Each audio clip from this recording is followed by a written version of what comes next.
day 3 of our time in Sapporo, and today we're going to head to Hokkaido Historic Village. This is where you can go see lots of different regions of Japan true to when they were originally built, so Edo period and the Meiji period. There's also a museum there too. It's a short walk to the train station, 2 trains, and then you can take another bus, but it's only about 10 minutes on the bus or a 20-minute stroll. So we're probably going to end up walking just so we can explore a little bit more. Stay tuned.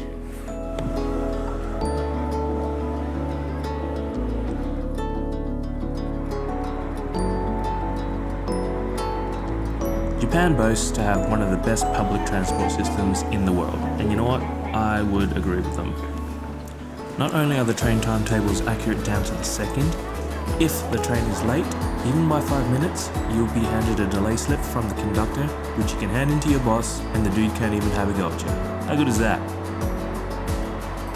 This isn't our first time using the Japanese rail system, and we have always found it pretty easy and reliable to use.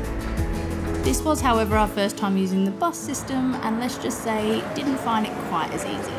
So after like 10-15 minutes of confusion, I found the right bus route we wanted to be on. Luckily, there's some nice gentlemen who just helped us, and it just goes to show that anybody in Japan is willing to help you if you look confused, so don't be afraid to ask.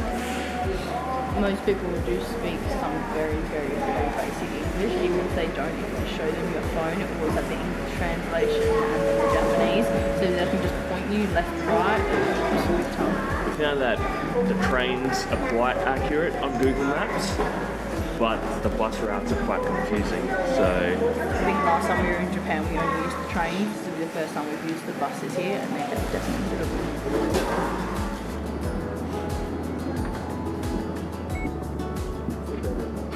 Small update, we are on the right bus this time. We double check before we go on. It's bus number 22.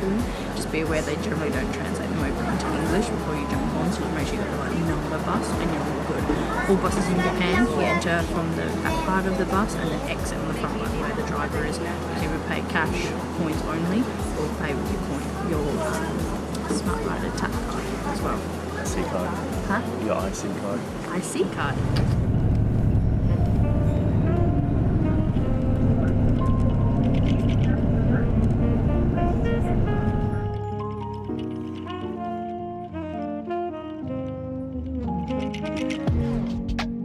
So 2,400 yen per adult gets you admission into the museum and the village.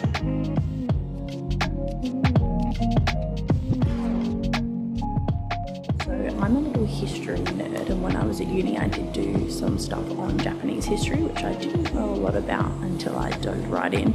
Fell in love with it. So basically the main gist of Japanese history is the Edo period, then gone to the Meiji period, which is definitely on level 1, and now we've gone up to level 2. You can definitely tell we've changed again, and we've gone into the Showa period, which is basically from 1926 onwards. Basically that real Western influence coming through now, and just showing what they can do now that they've got their hands on some decent technology, grabbing onto it and making it grow.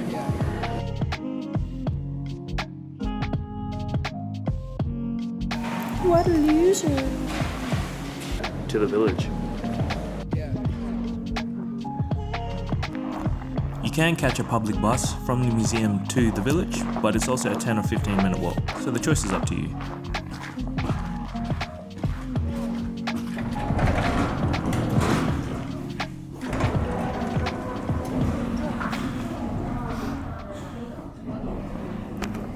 So we've just done about a 10-minute walk from the museum down to the historic village of Hokkaido. Just having a wandering through now. So all these buildings here are 19th and 20th century buildings, and they're either reconstructions or the originals from various different things in Sapporo. For example, shops, post offices, photography studios. There's buildings varying from quite humble beginnings, and then there's more some extravagant ones here too. Some of them you can walk into, not all of them. Some of them require you to take your shoes off, some of them don't. You can pretty much see as you look in the door. Put a little sign saying you can or can't come in, but pretty cool, pretty cool.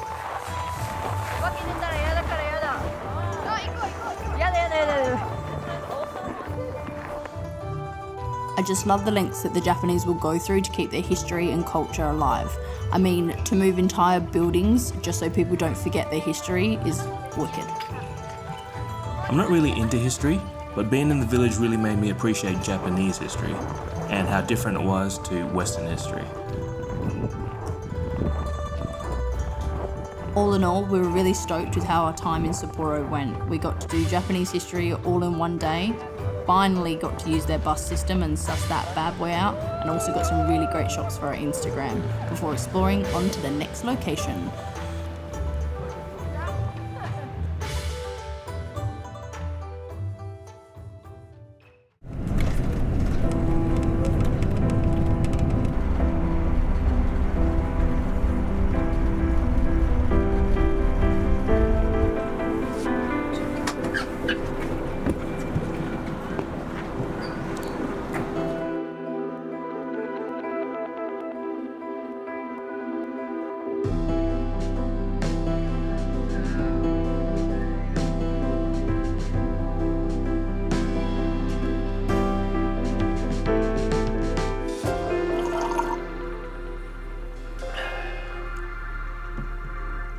Hey guys, we just checked into the Greenleaf up here in Niseko. Slightly snowing, but hopefully it should clear up later and we'll hit the slopes.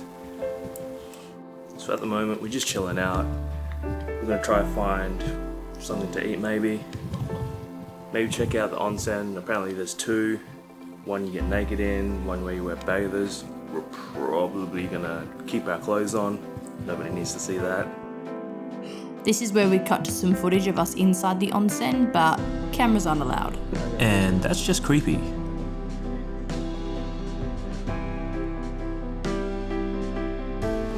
I'm not really a fan of dark ales like that, but I'm just gonna have to swallow it. He goes, nothing.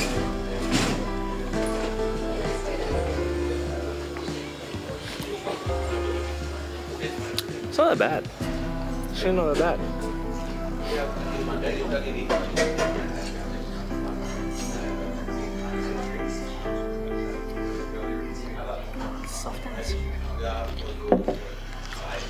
Coffee taste. It's definitely no pint of Guinness, mate.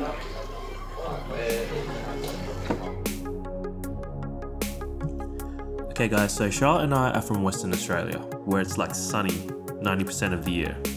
We've only seen snow once before, and that was on our previous trip to Japan. Our snowboarding experience is next to zero. To be completely honest, we booked a lesson before this montage, so we didn't completely suck for this highlight reel.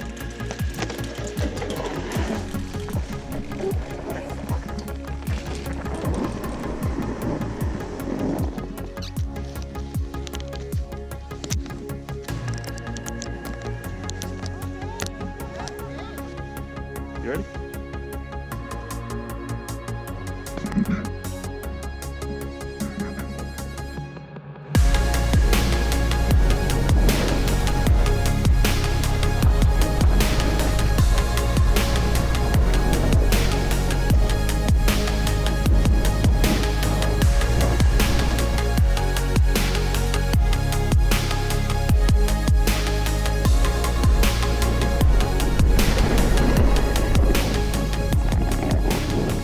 Middleton, eat your heart out.